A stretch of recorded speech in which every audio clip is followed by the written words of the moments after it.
बिस्मिल्लाहिर्रहमानिर्रहीम। अस्सलाम वालेकुम जी। आज की बात स्टार्ट करते हैं सूरतुल क़ियामा की आयत नंबर 10, 11 और 12 से।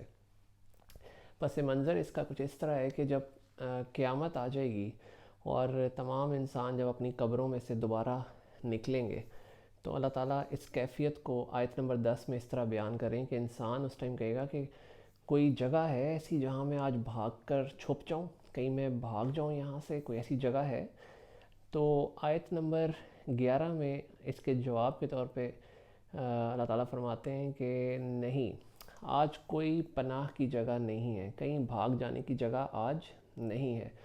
और आयत नंबर 12 में अल्लाह ताला फरमाते हैं कि आज तुम सबको अपने परवरदिगार की तरफ चलना है। तो अल्लाह ताला हम सबको कुरान मजीद को समझ कर पढ़ने की तौफीक अता फ़रमाए और अल्लाह ताला हमें इस काबिल कर सकेंगे हम उस दिन अल्लाह ताला के ख़ास व ख़ास लोगों में से उठाए जाएं और हमारे हिसाब में अल्लाह ताला आसानी फ़रमाए, आमीन। और अब आते हैं हम टॉपिक की तरफ।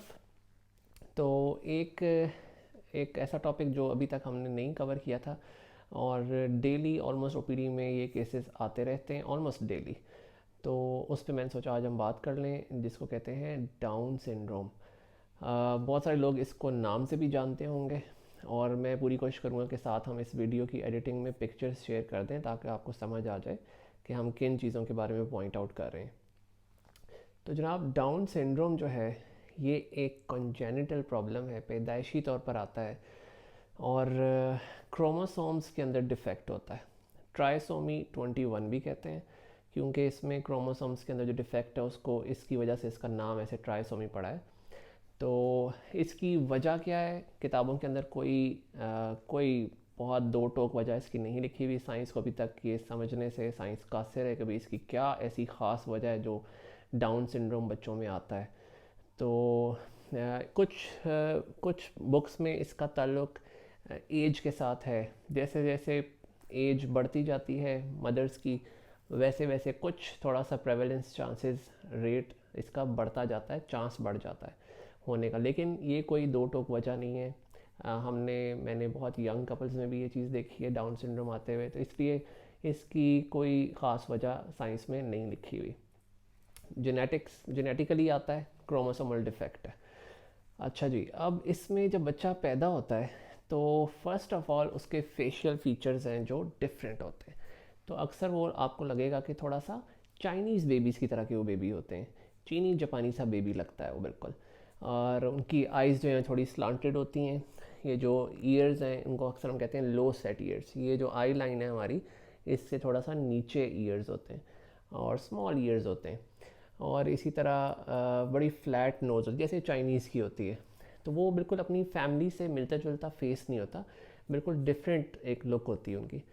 तो और फिर जब वो पीडियाट्रिशियन के पास आते हैं तो फर्स्ट फेशियल फीचर्स के बाद उनको मंगोलियन स्लांट कहते हैं, वो ऐसा फीचर होता है। और उसमें वैसे जब उनका हम हाथ देखते हैं तो ये जो हाथ में लकीरें नज़र आ रही हैं, दो बड़ी मेजर लाइन नज़र आती हैं, तीसरी नीचे जा रही है, तो उनकी एक सिंगल क्रीज होती है। पुरानी बुक्स में उसको सीमियन क्रीज कहते थे। अब लेटेस्ट लिटरेचर में सीमियन वर्ड यूज़ नहीं होता है, बस बिल्कुल सिंगल स्ट्रेट लाइन उनकी यहाँ से क्रॉस हो जाती है।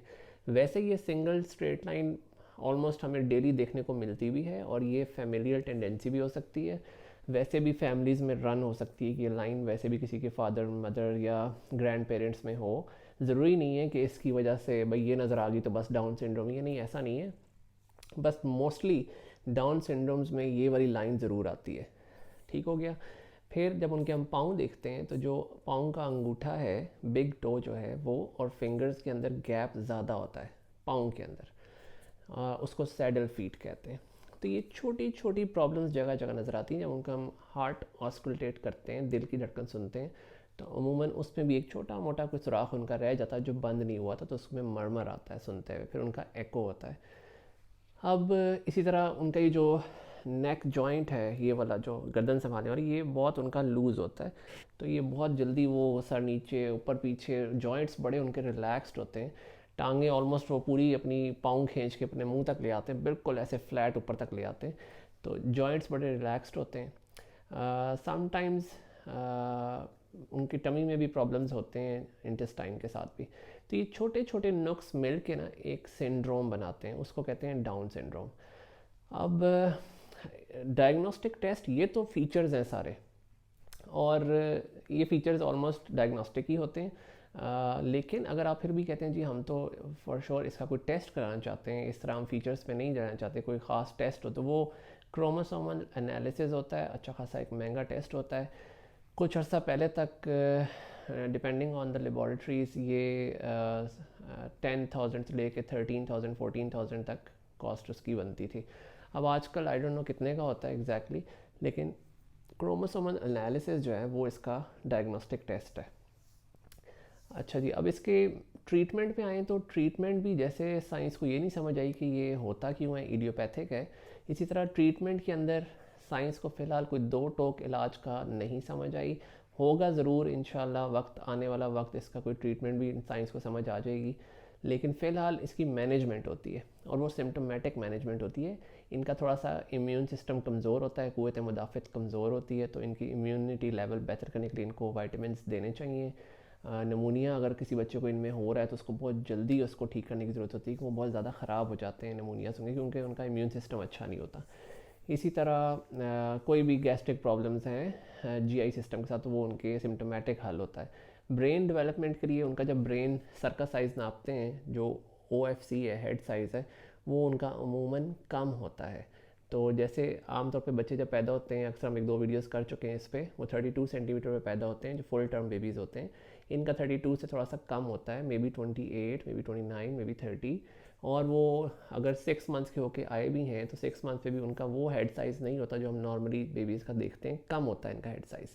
तो IQ लेवल पे उस पर थोड़ा बहुत फ़र्क पड़ता है, लेकिन सबसे बड़ा जो इनको फ़र्क पड़ता है इस सारे क्रोमोसोमल डिफेक्ट की वजह से, पैदाइशी नुक्स की वजह से, वो उनके बोलने की सलाहियत पे पड़ता है। समझने की सलाहियत पे तो पड़ता है, लेकिन सबसे बड़ा डिफेक्ट बोलने की सलाहियत, बोलते ही ये बहुत कम है।